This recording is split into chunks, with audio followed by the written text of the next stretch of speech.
Bhfuil amach chuirde as bhelinn, is mise eisting na ggheartán, is mise cean in ealaíon Ghaeilge agus litríoch na Ghaeilge sa chomhairle Ealaíon, lumsa inniuh tá Éva Purséil atá go mar ifigach na ealaíon Ghaeilge agus litríoch na Ghaeilge agus mo chomhlachí Vanessa Carswell atá mar ifigach ruachtaine sa chomhairle. So ba mise ag leirlí faoin dácht an Sparánachta Litríochta don Ghaeilge fi cuaig.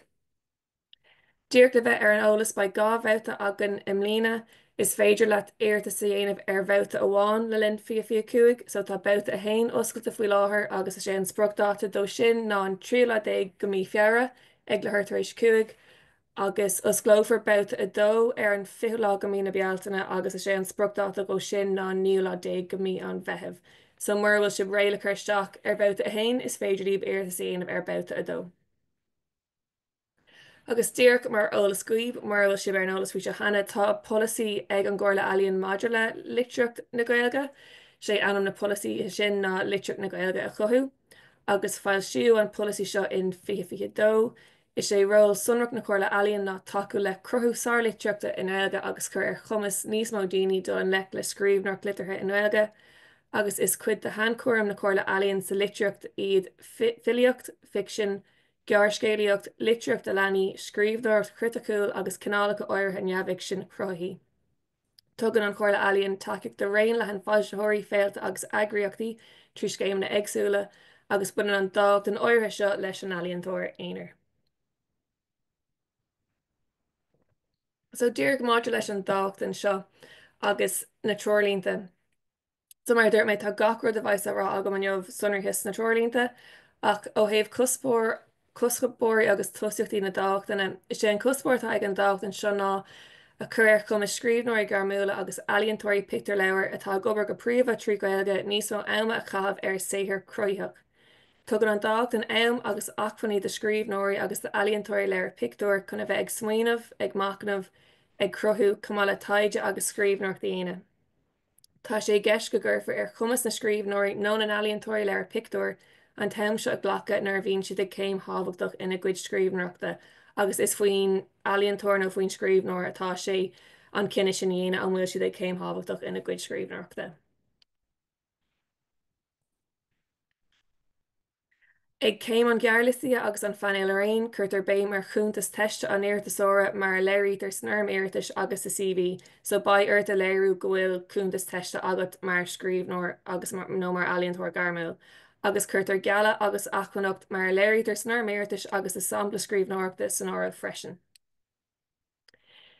Maidir le sanbhíonn na Comhairle Ealaíon ar céir is litríocht ann, is féidir le iarratas dhéanamh ar na cineálacha scríbhneoireachta litrithe seo a leanas, fiction, filiocht agus neamhigh sin cruthaíoch mar shampla cuimhne cían agus aistí, fiction agus filiocht a leanaí le an áirítear leabhar fictúir, uairscéalta grafacha agus granán bhunaí.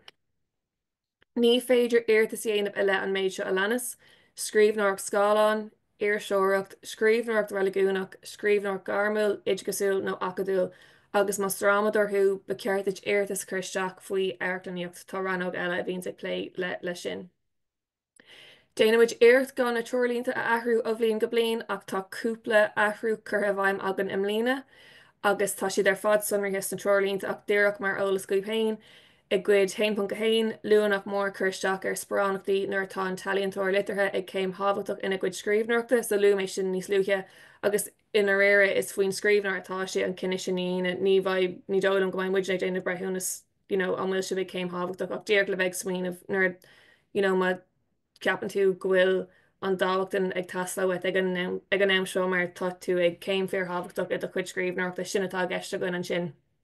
Agus níl siúd a bhaid ina scríbhneoir cónaithe sa Comhairle Ealaíon nó an óscail in fiú inchálaiche do gácht an Sparánachta Litríochta im lína, agus tá trúr eile agan maidir leis an ábhar takeíochta de uairscéalta grafacha agus do granán ag gcuid 1.8 sna treoirlínta, so sin iad na hairí atá chur a bhaim ach tá siad ar fad sonraithe sna treoirlínta. Agus tá dácht an breise le brona agan i mbabhta a hain am lína, so seo babhta a hain ní bhaid seo ar fáil sa dara bhabhta is dácht an filiochta Dennis Devlin atá ann. Agus cuspóir gácht an filiochta Dennis Devlin an bhaint amachchaí chuirfí an Comhairle Ealaíon dácht an Sparánachta breise 1 óra ar fáil a mbeidh úsluach €50 milliún a gceist Léigh. agus chuirfar gach iarratasóir ar an dámhachtain Sparánachta Litríochta don Ghaeilge i mbealta a hain san áireamh don dámhachtain seo. Agus takeíonn an dámhachtain le healaíontóir ar bhfuil anchumas ann chun tabhairt faoin na cleachtas filíochta. Agus má éiríonn leat seo aáil gabhfuil muid deagadh le cinnte go sásta glacadh leis an dámhachtain seo. So sin dámhachtain ar luach 50 milliún euro a bhaith le fáil ar le bronna agan i mbealta a hain a bhfuilinn leis an filíocht amháin. Inis cé atá deideal iarratas aine, so tá an dámhachtain oscailta do scríbhneoirí gairmiúla nó ealaíontóirí léir pictiúr atá gobar in nach seanra agus firm atá leag amach i gcuid a 1.1 san teirlínta agus a luigh méid níos luúthe. Le bheith a deideal iarratas aine ní mór de iarratasóirí an iarratas aanamh trí Ghaeilge ag gach céim den phróiseas seo déanfaimid gach rud trí Ghaeilge ar nóid a Ghaeilge amsa is sé cáil pórtéir cóir litreach na Ghaeilge atá an gcóir Ealaíon agus ar nóid a Ghaeilge ag a hain agus fiú nar racha sé ag an banéal ba Ghaeilge ag gach duine a bhaith ar an banéal mar sin ní mór díomh ar iarratas chuirteach trí Ghaeilge. Anuas ar sin ní mór de iarratasóirí a bheith ina gcónaí i bpoblacht na hÉireann.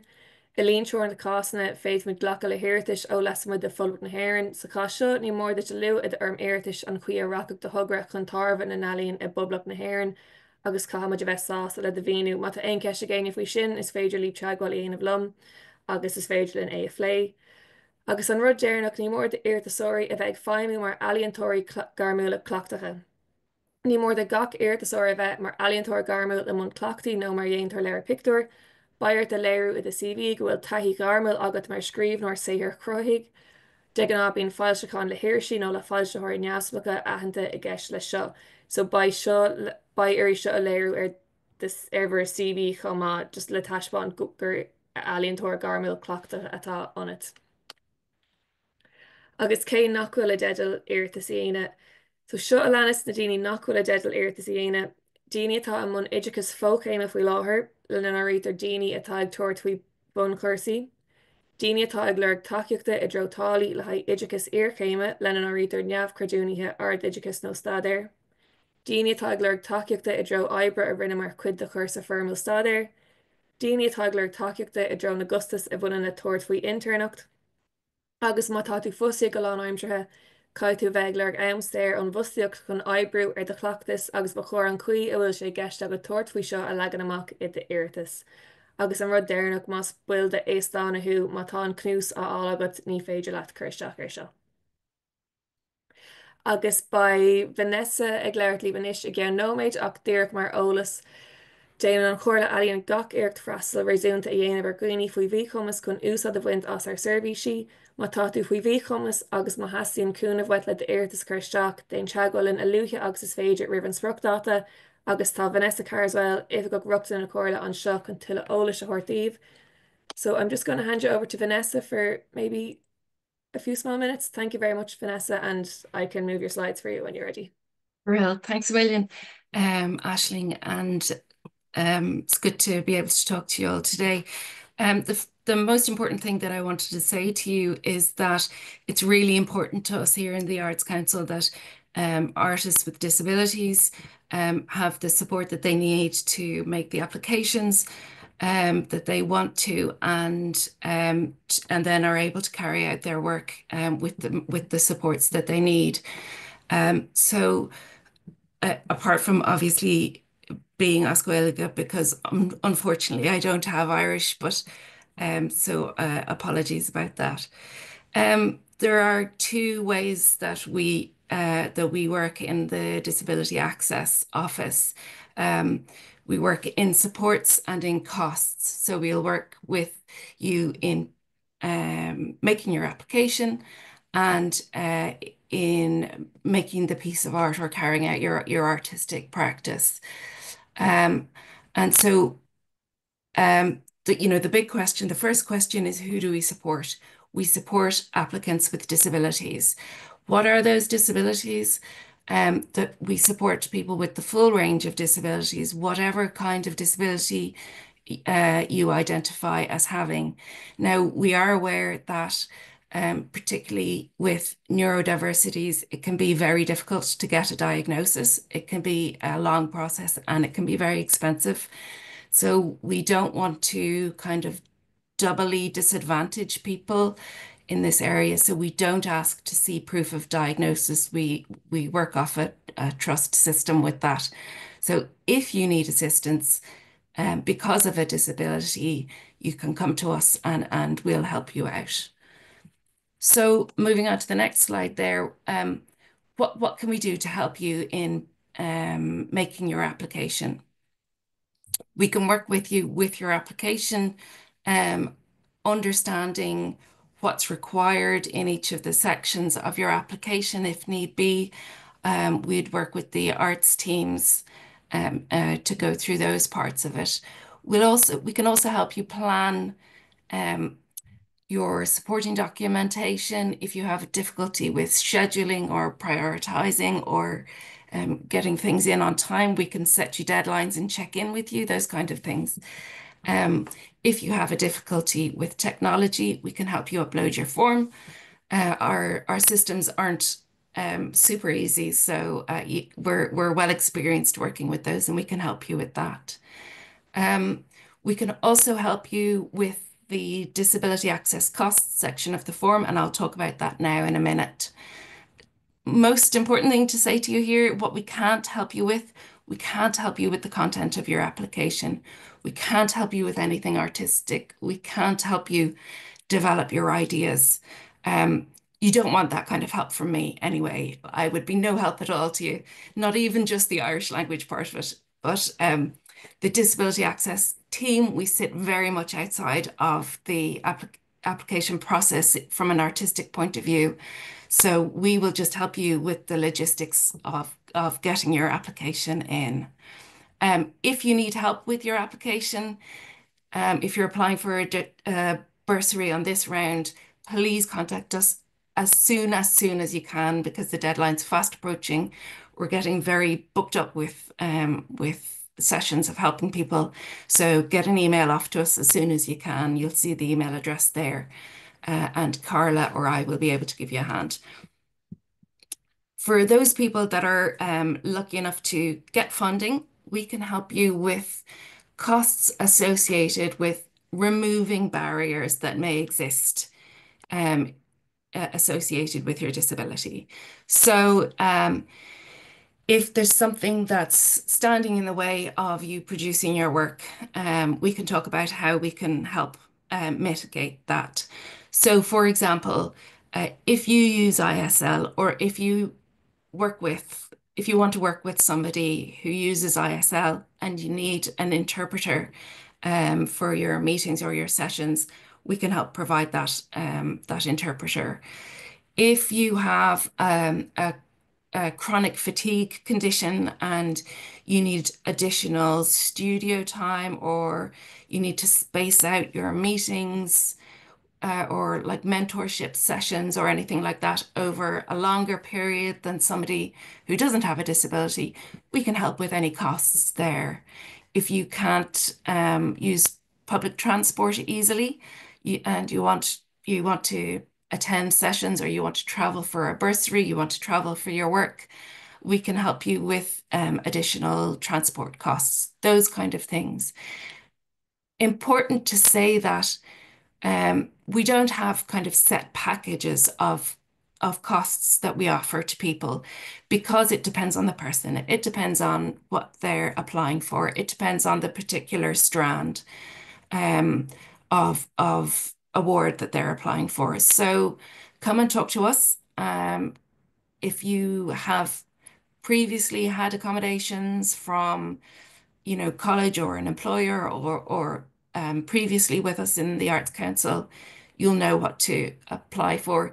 If you don't know what to apply for, we can help you figure that out too. Less applicable for this particular award, but we currently don't have separate funding for audience disability access costs. So that might be ISL for a theatre production or something like that, between the production and the audience, but that's not so relevant here. So how do you go about applying? You'll see a line in the budget section of the application form. Make sure you include your costs in that application form. And if those access costs, disability access costs, take you above the threshold for an award. So whether it's above the 10,000, 15,000, 20,000 that you're applying for, that's fine as long as it's clearly stated that that portion is for your access costs. Then we do require you to have a supporting document that outlines those costs, that explains to us what those costs are, and a very brief introduction to your disability. We don't need anything too personal. We don't need any great detail, just so that it makes sense to us what you're applying for. We do have a template available. I think we have it translated into Irish. We do. So you'll find that on the award page under supporting documentation. But you can do it on your own document if you'd prefer, but that just sets out what it is that we need. And again, contact us. Either Carla or I will be really happy to help you out, to answer any questions that you have. And we're always very happy to hear from people. And I'll be here to answer any questions at the end as well if you have questions you want to ask. That's it. Okay. Thanks a million, Vanessa. Gurila magi a carja us shin, so tasulagum garo shin Ceire goib sa leanaí mise araig an sin leis an le chuig Ghaeilge den seisiún. So cad is féidir leat iarratas aonmh air. Is féidir iarratas aonmh ar cheann amháin den na méideanna seo a leananas, 50,000 euro, 2,000 euro déag nó 10,000 euro. Ach amháin má tá se becursteach ar costas ruachtainna mar luigh Vanessa an sin is féidir sim níos mó ná 50,000 nó 2,000 euro déag nó 10,000 a lurg ach bairí a léirú go sonrach go muinean na costa sin le costas ruachtainna. Agus má éann tú méid seachas ceann amháin den na bandí sin, déan for aon táircin de chláánú sios go dtí an banda is ísle in í sin, so má éann tú 9,500 is é 2,000 déag an tús féid i gcóir aon táircint a dhéanamhí. Agus tá an Sparánachta ar fáil ar feasúas le bliana amháin agus ní run for dáchta ní ilblin túla. Leis an dácht an áirithe seo tá an béim ar am a cheannach don scríbhneoir, sa chá seo le go mbeidh am agaí díriú ar cibacin rud atá se begéirí scríobh. So dá bhrí sin be ceart a méid a íic tú le féin leis an íic tú le féin as an am a caiith tú ag forbert a clachtas mar ealaíontóir a chur san áibh sa bhéid éann tú agus déad go méid se seo chum le suasús le céadhain géad an dáchtain. Má chuann tú a seach ar 50,000 euro, is féidir leat an 50,000 sin thuir go chéin mar de hála féin. Níl éon aib le sin tá sin go brád déanaan daoine sin an téim ar fad so ná bigí bortha ní gádaíh an táille a roinnt le daoine eile nó le rudí eile mar bhfuil sin mar muinse sin le hábhar i do chása. So cead idir costas eile faoin dáchtain más costas bhainúsacha iad chun taú le forbert clachtas an ealaíontóir mar hampla tálaí cuid an amachchan aon bheantóir nó cháibrithe a eibríonn leat ar an gníomhaíocht nó ar na gníomhaíochtaí a bhfuil takeíocht wet ina leith. Agus ó thaobh ábhar is féidir suas le 15 faoin géad den méid omláin atá a éirí nó seirbhísí ar cias atá riachtanach chun na glacadh ealaíonta a Herbert, fadas go sé soléir go muineann an tíirtas leis an tugra chun am a ceannach. So seo rudí eile gur féidir le becur síos ar an bhirm iarratais sa bhuiséid más málaíb ach mar dúirt mé is féidir líb céad faoin géad den méid atá lurg agaí a íoc líbhéin mar scríbhneoir nó mar ealaíontóir. Agus céin seans tá agad takeíocht aáil is dó go gohfuil is agé sé seo, but is dácht an fear omíochaí seo fáitar ar bhád níos nó iarratas ná mar is féidir leis an gcóir le ealaíon takeíocht a thuirtómh. I gás go moltar tugraí i gcóir mhaoiniú déan fuid iarracht nar is féidir na méideanna omlána a éireú a láthair. Mar sin féin cumad an chóir le ealaíon an ceart chun méid níos lú a thairiscint de iarratasóirí ná a éireú má bheastar tugraí a bheith indéanta ar scála leidithe. Tá cúpla rud nach féidir líb iarratas dhéanamh ina le, agus tá tuilleadh eolais faoi seo i gcuid 1.7 na teirlínta ach díreach mar eolais ní féidir chuirteach ar gníomhaíochtaí agus ar chustais nach néann do chuspóir na dáchtainna, a dúirfach níos fearr do gáchtain eile ar na mhaoiniú ag an gcóir le ealaíon nó ar na feidhmiú ag gníomhaireachtaí stáit eile eolcultúr éireann, nó gníomhaíochtaí ar cruú tús le hannah nó ar cruú a gréach sulinnéantar cinenne faoi de iarratas agus mar dúirt mé tá tuilleadh eolais faoi seo gcuid 1.8 na teirlínta. Agus luú mé seo ag tús an teisiún chumá ach ní féidir chuisteach ar níos mó ná dáachtain Sparánachta amháin I réimse aon arm ealaíon nó aon clocht ealaíon in éon bhabhta mhaoiniúcháin amháin. So just bíigí ardalach ar sin ní féidir libh iarratas a chuisteach ar an dáachtain seo agus dáachtain domsa mar shampla.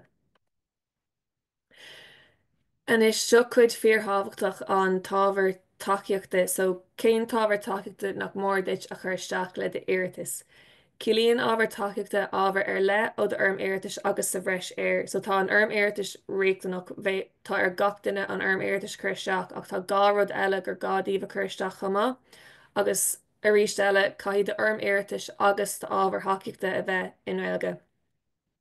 Le bheith an cála le measúnú caiithú de ábhar takeíochta an na ábhar takeíochta seo a leanas a chuisteach ar lína, de CV ealaíonta agus seo do CV mar ealaíontóir aber le roise seo do ghascí mar ealaíontóir garmúil nó ealaíontóir leir picúir agus trí leathnach ar bhéad, agus ba se seo mar cuid lánach go de iarratas agus beceirteid do cúntas teiste mar scríbhnóir nó mar ealaíontóir leir picúir a chunrú, so déananig cínse mas rud é go bhfuil scéal fáilse agat I gcóir nó má tá cúpla leir de chuid fáilsithe nó cibh cén rud just baith ar de léirú gur ealaíontóir garmúil atá anat trí do CV. Agus tá an obair idir lábha fíorthábhachtach chumá. Agus breithnóid se seo ba se seo ag breith ar cén cineál genre nó cén stíl scríbhneachta atá gceist agat iarratas dhéanamh ina le. So maidir le prós tá suas le ceirmhíle focail de obair idir lábha a bhfuil an tíirtas a dhéanamh ina le, ba ceart go méid clómhéid gáfaointe déag agus spásáil Googleta ann. Is fiú go mór an ceirmhíle focail a úsáid chumá níl me gur rá ní leor gámhíle focail, but is fiú go mór an líon a focail a úsáid más féidir. I gás filiochta, 10 leathnach filiochta agus spásáil hingal ann gan níos mó na dáháin in ag an leithnig. De ealaíontóir leir picúir de leanaí, 10 níomhá nó leathnach a bhain go sonach le do chunra Sparánachta ina measc sin teag samplach mas in aimime an tionscadul, ba ceirteid suas le 2 íomhá ina léiríte do chleachtas meise go díise a chur snáir freisin agus má tá agran samplach den leir ar fáil chuéis sin isteach freisin. Do grana nó de urscéil de grafacha, 2 leathnach samplacha de obair idir lábha agus 10 leathnach samplacha de obair a fáilsiú ribh seo a léiríonn do chleachtas. Agus is féidir leat slachta de híhir a fáilsiú hena féin a chuisteach freisin má tá leid ar fáil ach níl se sin riachtanach agus féidir má tá tú géirí sin dhéine. Ach I gás na samplaí den obair tá idir lábha ní féidir leis na samplaí a bhaid a chuisteach agat a bheith fáilsithe. Is obair nach bhfuil fáilse tá taslóin, so agus mar luúg méid tá rudí éagsú le taslóin ag breith ar cén tíirtas cén cineál iarratas a bhaid a dhéanamh agat. Maidir le ábhar takeíochta eile, I gás go mraithin de thugra ar tháineolalas daoine eile nó eagraíochtaí eile ba ceirteid beachasnééis gearra a dug an acramaí ar saneolalas ar gréadáinú agus ar gúntas teiste a chuisteach, agus má tá glóir costasreacht in a bhreise pásanta do dhaoine nó do ranfartaí faoi bhíchumas, chur cápéis snámh ina leagtar amach na costas sin agus an chuí ar thángachas orthú. Den cíns go gurn tú an méid breise snámh mar cuid do bhuiséad, tá templaid ar fáil mar luigh Vanessa ar thaobh Gréasáin na Comhairle agus tá an templaid ar fáil in Ghaeilge.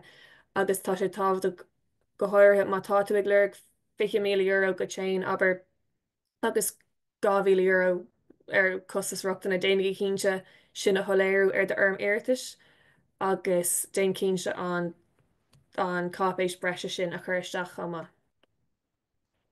Maidir le de iarratas a dhéana ar aglan nach bhfuil iarratas déanta agé hena tá cóirs na Comhairle beganín ceochtach ach is féidir linn dultríd cuid gona céimena sin inis, so ní mór gach iarratas a dhéanamh trí thuirbhísí ar lína na Comhairle Ealaíon, ní ghlachfar le hiarratas a dhéanamh ar bhealach be eile mar shampla sa fust ar fax nó ar riamhfust, agus ní mór go méid cúnta seirbhísí ar lína agat chun iarratas a dhéanamh.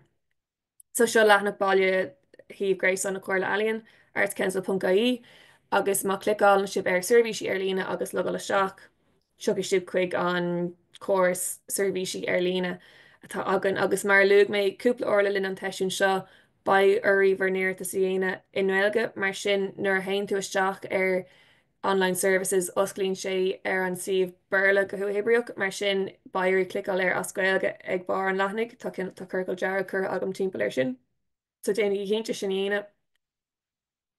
An sin is féidir líb clicáil ar legal isteach, so is féidir cúntas a churthú ar thiomh grééis an na cóirle nuair chláróidh tú gheobhaidh tú riamhas le de ARN sin an Artist Reference Number, agus buin for úsáid aon córagur sa bhaid agat module de éirtas by de ARN nó an Artist Reference Number le feiceáil. Agus gheobhaidh tú riamhas le de ARN agus le de feasacail agus baid tú an ann úsáid a bhaint as tú chun legal isteach ar na seirbhísí ar lína.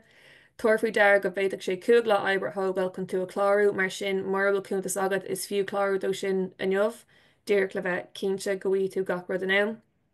Má bhíon takeíocht technolóid agus éargus ar lína a dhéanamh agat, is féidir do le deagáil linn ag online services at artscouncil.ie nó tá ihar gohan an sin chuma. So nuair a bhaid tú logáilte isteach, clicáil ar déan iarratas feice sib go bhfuil sib mo chuntas féin tá má anam agus má ARN le feiceáil agus má clicáil tú ar déan iarratas ba ar de cheola a dhéhnú agus ba ar tiicechar sa bhuasca agus clicáil ar aig. An sin ba airt an chlár mhaoiniú a ranú, tá an cuid seo nuair clicáil tú tá cinál drop-down menu ann agus tá gacrad scríomh ar merle buin sin leis an backend a bhuiin sa cursí tech rud nach go mis rá ólasach ar ach bairí clicáil ar bursary agus round ag literature Irish Bursary Award round 1 55 má raníonn sib an dáhachtain eile aber an dáhachtain na bhuiin sa lit an bhéir le a hasisme tá sin oké curfar sin ar ag thugamsa agus is fearr an leid an ceartar a ranú más féidir. So nuair bhaid sin raníthe agat ba tú an ann an arm iarratais a íslódáil agus tá nascuig na trolínta chuma agus nuair íslódálan tú an arm iarratais, tá tror module le conas an arm iarratais a líon isteach le feiceáil ar an géad leithnacht an arm iarratais mar dúirt mé agus mar dúirt Vanessa tá choras na cóirle beag an íon ceochtach so bíigh chóramach nar bhaid sin á lína isteach agé ach tá tror le fáil san arm iarratais féin agus cúpla fa go module leis an bharm iarratais féin. Tá ceithre cuid sa bharm iarratais sa céad cuid le roimiid ólas generalta fút féin mar ealaíontóir. Sa dara cuid tá ólas faoi a thugra, ba airt acrum ar de thugra sunraí an tugra de éartas agus na critéir bheasúnithe, so ba muidir leir ólas module de éartas agus conas a cholíonn sé na critéir bheasúnithe nó cuspóirí na dáchtainna. Sa tríú cuid ba airt chur síos dhéanamh ar an gatagus agus ar an ioncum agus an méid atá á leir agat. Agus mar dúirt mé is féidir leat an méid omlan thorcaid féin ní gaga méid catagus eile agat agus ní gaga méid income agat ach an éard beidir nach bhfuil income agat a bhuiins le éartas agus tá sin ar fad go bra ach mátá is fiú gach rud a tholéirú in sa bhuiséad agus a rís eile má tá costas ruachna alar agat ná déananig darmid go mbeidh airí capéis freise a chur isteach. Agus le ceathrú cuid den arm iarratais tá an checklist ábhar takeíochta. Tá seo bí an cuairmach lei seo mar gurn sib gach rud atá réachtanach iste aber an arm iarratais do CV agus an sampla don obair idir lábh ba de iarratas neamhan cáilethe. So bíí an cuairmach faoi sin agus feic sib cumá go bhfuil cúpla rud eile atá ag teastáil más ábhartha beidir nach muineann siad le hábhar ach má tá sé gceiste agat táile ag le mentor a bhaid ag chur cúpla rang ar fágait ba behaisnéisí nó fianaise ag teistáil a léiríonn scúil an duine sin sásta siúd dhéana mar cuid go de éartas. So lei sin go há cuairmach sular chun sib aon rud isteach. Agus máidir leis na critéir bheasúnithe, níl chun mór an ráfaí seo mar tá gachrod a rís eile sunar his na trolínta ag gcuid 3.3 ach tá trí critéir bheasúnithe agan agus déantar éartas a bheasúnú a ggóhéics omíoch agus chuirta na haconí atá ar fáil san áramh, déantar gach éartas a bheasúnú de bhar na gritéir seo a leanas, caiid an ealaíonta na bailí ina ggólíontar cuspóirí agus tosaachtaí na dáhachtainna iontu agus in déantacht so seo na trí critéir a bhaid agan nar a bhaid na hiarratais ar fad á meas. So déananig cínte cuid 3.3 san trolínta a léamh. Agus na rudaí déarnacha tuair go an am go féin chun de éartas chuisteach, lé na trolínta cúpla uair mar luúméid tá gachrod sunarhis na trolínta sos fiú go mór iad a léamh. Mar cúntas agat ar na seirbhísí ar lína is fiú clárú do sin inis le go mbeidh a ggóhan ama agat gachrod a dhéanamh. Déan cínte go na hábhar hacaíochta ar fad chur isteach agat agus má tá aon ceist ag aon duine déon teag go linn sin an fág gomuid an seo, Tá mise agus éha ansásta aon ceiste tá agaí a ragart nó tá Vanessa sásta aon ceiste maidir le costastruachtainna a ragart chumá agus a rís eile sé an spriocdháta do Babhta a hain ná le thuirtaris cúg Déardaoin an tríúla dé go mí feabhra agus fiúrá láthair ghfuil an spriocdháta gála rih sin mar bíon na córis faoi anbhrú lá an spriocdháta agus má bhíon aon peicnú legat an lá sin tá seans nach mai an airan a bhíon ag lé leis na seirbhísí ar lína in ann cúnmhar go ná. So just más féidir líb is fiú de iarratas chuirteach cúpla lá rih sin más féidir le cinnte nach mai aon aib agat. A gur bhfuil mágaí sin deir le mo chuid caiinte tásúla agam go raibh sé cebhra gcuib. Is féidir má tá ceiste géint an agaí tá seola riomhais na ranóga an sin litríocht ag artscouncil.ie níl sin na fada ar litríocht mar is seola riomhais tá ann. nó má tá tú géirí teagháilíonna le Vanessa is féidir riomhas chuir chuig disability access at artscouncil.ie.